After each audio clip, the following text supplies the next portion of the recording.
Un Burkinabé SI de 52 ans et son acolyte KA camerounais de 62 ans arrêtés pour vol 24 heures seulement après leur forfait. Les faits se déroulent vendredi 24 janvier 14h, cité Génie 2000 Faya. Les deux malfrats, l'un quinquagénaire et l'autre sexagénaire, ont pisté leur victime attendant patiemment qu'il stationne son véhicule, puis d'un coup de tournevis, il force le véhicule de la cible. Il s'empare d'un ordinateur Mac flambant neuf, soigneusement posté sur la banquette arrière. Mais ce n'est pas tout. Dans le sac de cet ordinateur se trouvaient plusieurs disques durs précieux et une forte somme d'argent. Le coup se voyait rapide et efficace et malheureusement pour notre victime nommée AS, il l'a été. Dès qu'il a constaté les dégâts, monsieur AS n'a pas perdu une seconde, direction le commissariat de police le plus proche, porter plainte et relater les faits. Saisie du dossier, la brigade de recherche et d'intervention Nord, BRI-Nord, entre immédiatement en scène. Commandée par le commissaire Diabaté, cette unité n'est pas connue pour traîner des pieds.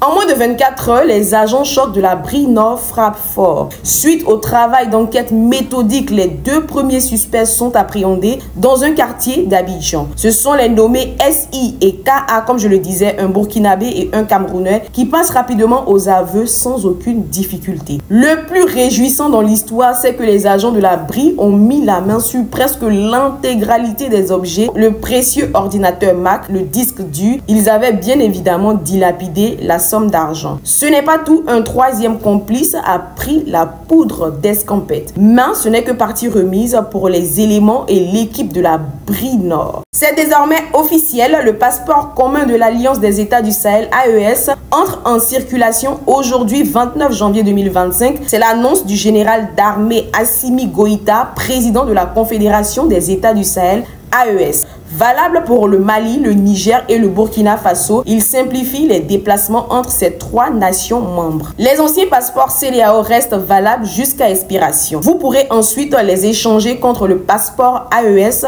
pour voyager sereinement. La communauté économique des États de l'Afrique de l'Ouest, CEDEAO, a annoncé mercredi dans un communiqué que le retrait du Burkina Faso, de la République du Mali et de la République du Niger de l'organisation prend effet à compter de ce jour, c'est-à-dire aujourd'hui 29 janvier 2025. Cependant, la CEDEAO affirme maintenir ses portes ouvertes au dialogue. L'organisation sous-régionale a en outre invité ses membres à l'intérieur et à l'extérieur de l'ensemble des États membres de la CEDEAO à veiller au respect de certaines mesures, dont la reconnaissance jusqu'à nouvel ordre des passeports et cartes d'identité portant le logo de la CEDEAO détenus par les citoyens du Burkina Faso, de la République du Mali et également de la République du Niger. Pour rappel, le Burkina Faso, la République du Mali et la République du Niger ont créé la Confédération Alliance des États du Sahel le 6 juillet 2024 après avoir annoncé leur retrait de la CEDEAO le 28 janvier 2024.